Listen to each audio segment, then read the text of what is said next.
Welcome to the FloridaDefense.com podcast. With over 30 years of strong defense and over 30 years of even stronger results, with FloridaDefense.com, you'll never believe you can't win. All right, welcome to FloridaDefense.com podcast. We are speaking to Tampa stolen car defense lawyer Mike Kinney. Mike, how are you? I'm doing well. How are you? Good. Mike is with the Bauer, Kreider, and Perry law firm out of the greater Tampa area. And we have been in this series talking about robbery, burglary, theft, property crimes. And we're going to kind of wrap it up with just the stolen vehicle, stolen cars.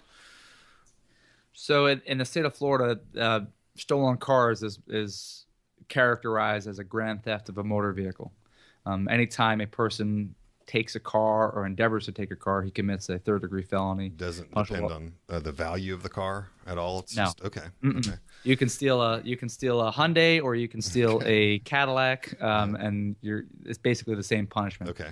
Now that's funny that you mentioned that, because one of the issues that comes up on every criminal charge, a person who gets convicted of a crime is ordered to pay any restitution as a result of that criminal act. Okay. So maybe the restitution in the theft of a Hyundai, the damage to that vehicle might be not as significant as it is on a more expensive car. So that's something to think about. That might be the difference financially, but other than that, they're punished the same. So it's a grand theft of a motor vehicle. As I said before, it's a third-degree felony, which means it has a 5-year cap, punishable by up to 5 years in prison. There is no minimum mandatory prison sentence for it, so a person essentially can get anything from probation up to 5 years in prison. One unique thing with a car-type theft, we were talking about various types of theft charges and robbery charges. When you combine a robbery with a car theft, you get what we commonly refer to as carjacking.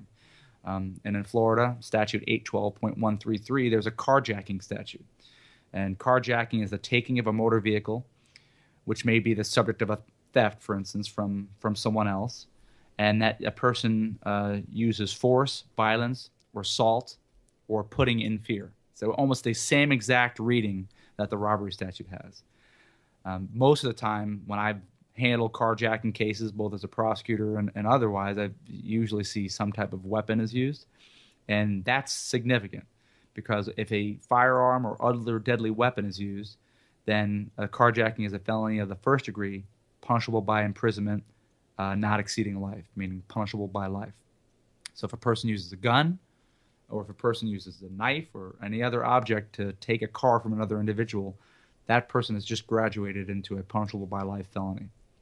A regular carjacking, if there's no weapon used, is still a first-degree felony, punishable by up to 30 years in prison. So carjacking becomes, it's a very serious crime. I mean, when you get to Florida, when you start talking about the criminal punishment code and what things are punishable by, you generally have 3 degrees of felonies. You have a first degree, a second degree, and a third degree. First degree is pretty serious. That means it's the most serious degreed crime, punishable by up to 30 years in prison. And carjacking, any type of carjacking, is a first degree felony.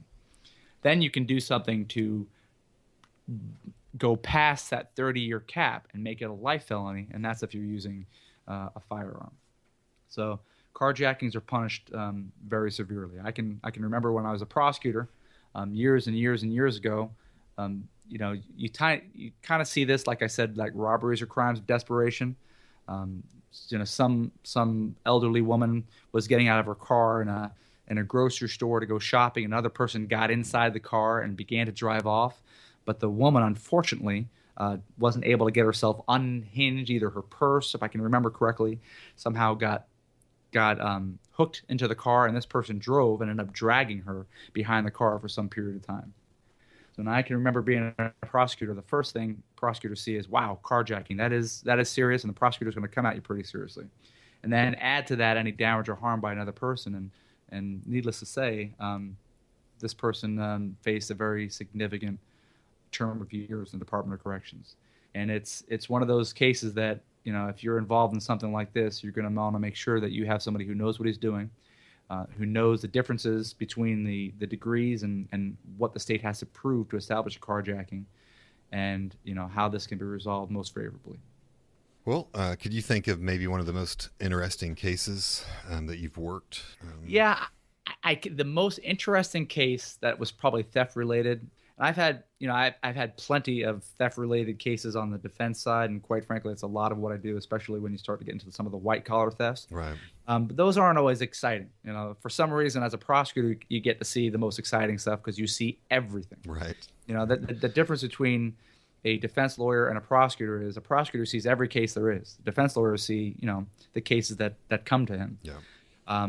So the prosecutors sometimes see the worst of the worst. So I can remember one case I vividly remember was basically a bank burglary where a person in the middle of the night went up to an ATM machine.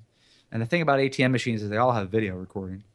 And this person got out of his truck and began to take a sledgehammer and smash the ATM machine and damaged it so much that he began to try to access the inside of the vault of the bank. And he crawled through. His body actually crawled through the ATM machine. And you got to think, when you cut up this metal and rip this metal apart, and he was there for like a half hour. What shocks me is that security did not arrive, at that moment when he was there. But he rips through this metal, gets into the bank, and he's actually made access inside of the bank. And I remember one of the arguments that the prosecutor, the defense lawyer was having was, well, how can you prove that he was inside the bank? Maybe he was inside the ATM machine. And the unique thing is, this defendant cut himself inside by climbing through this machine, and his blood dripped onto the inside of the floor of the bank. And of course, that blood was tested for DNA, and that DNA matched this individual. But what I think is the most unique thing about this case, that particular case, besides everything I just said, was that I'll never forget. We have these surveillance pictures from the ATM machine, and I printed up these pictures, that I plan to use in the trial. And I remember the defense lawyer showing the client the pictures, and the defense lawyer comes back to me and says, "My client says that's not him." So it's one of these cases where the guy looks right at himself and says, "That's not me," which is I guess is a tactic that some people might want to use, but. Right. Right. Very interesting. All right. Well, you've been listening to the FloridaDefense.com podcast. We've been in a series on theft crimes. Today we talked about Tampa just stolen cars.